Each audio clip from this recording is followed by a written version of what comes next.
for actual companies to sell things. Branding is supremely important. So the same thing for individuals, for leaders, who I work with, my clients, that whenever they want to consider working with you, is one perspective to look at it. They're going to Google you. They're going to see what you're like. But then beyond that, what are they going to find out about you? But then beyond that, it's just how they know you. But then beyond that, it's how well you maintain your network. Yeah. And so that's what we're doing. But one recipe that's really good for you is people want to look to you as an influencer, probably. And so the more influence you have over people and how they think, the more valuable you are. And now specifically, we're seeing an exact instance of this. For a campaign or certain goals of like persuading people to not believe in the jello or the punch of environmentalism, you're going to engage with people across the Western states and rally them together towards a movement to organize more people to believe in that movement, and then towards a political end, right? Right. So you're demonstrating the effectiveness of your persuasion in that venue. And that can be duplicated for many other things. So in one sense, this whole thing makes you an influencer. But beyond that, I've studied networks a lot. And I think that the thing it is you're building together a lot of, you're curating and filtering a lot of awesome people that all have some similar affinity. So you can do a lot with those people. That's one of the most valuable assets in the world. Now, we can also create an ecosystem inside that group of people. An economy inside those people, and that's really cool. So there's a lot of cool things that go down that avenue of how you can connect people inside those avenues, especially if you're doing it in the States where they're not big cities. Even more cool. Yeah. That's what you do, is you're a connector. So there's that avenue also. But you're building right now. Basically, we're talking about you've already built the asset of a network. I'm talking about magnifying that. Yeah. And that has massive importance. We know, you're obviously familiar with Gary Vee, right? No. Gary Vaynerchuk is one of the foremost thought leaders in the digital marketing space. VaynerMedia, I think he's worth 50 million. I think I know who that is. Okay, yeah, Gary Vaynerchuk. Right. Cool. Very well known in that space. One of his main mantras is attention. That's really the asset, is attention, and that can be utilized for many things. And now the influencer marketing world, a la Rick Shermer, and all that's the main way of bringing the network and your influence tribe into the equation of business and marketing.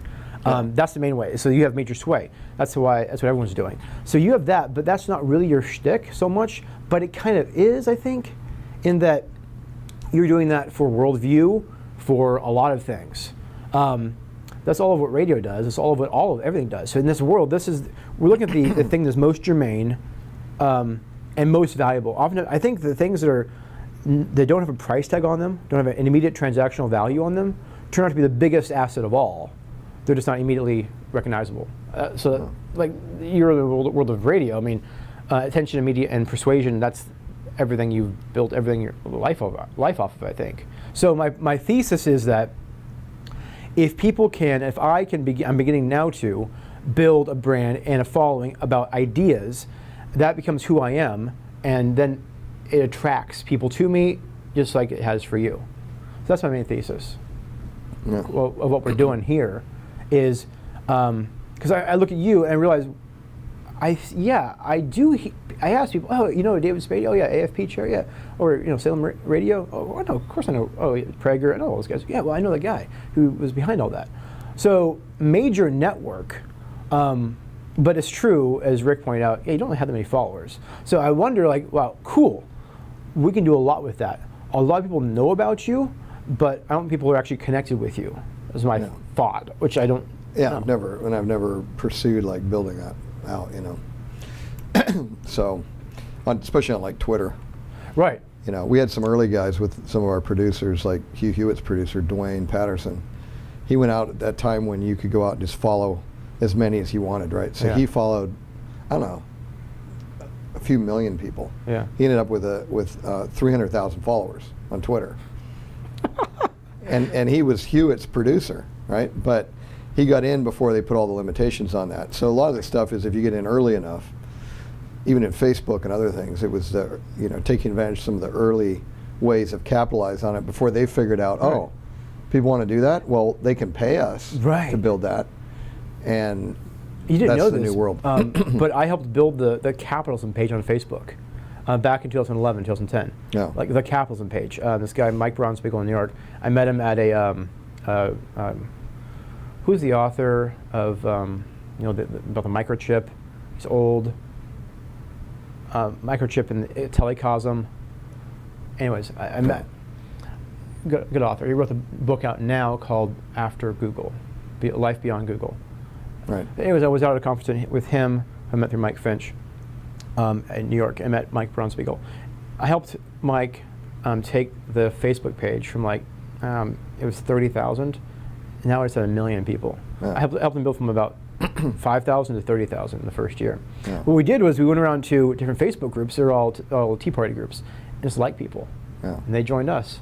It was the same recipe that now you can't do. Right. You built it before the Yeah. firewall went up. You had to Right. pay a lot of money for it. Now you got to pay to play. But that's your whole thing, is that now you have access to a lot of people that it's a very valuable asset. The more people you have in your attention graph. Yeah. So that's what I'm thinking, is a big picture. So, follow me? I think so. Yeah. We'll see where it goes. Yeah, because it's persuasion and leadership and all that stuff. So, like what are people like in the states that we're looking at? Montana, Idaho, Idaho, Utah, Nevada. And what are you referring to? Looking at? You mentioned to me those are some of the states that you're looking at for potentially running campaigns to reach them and talk about wolves,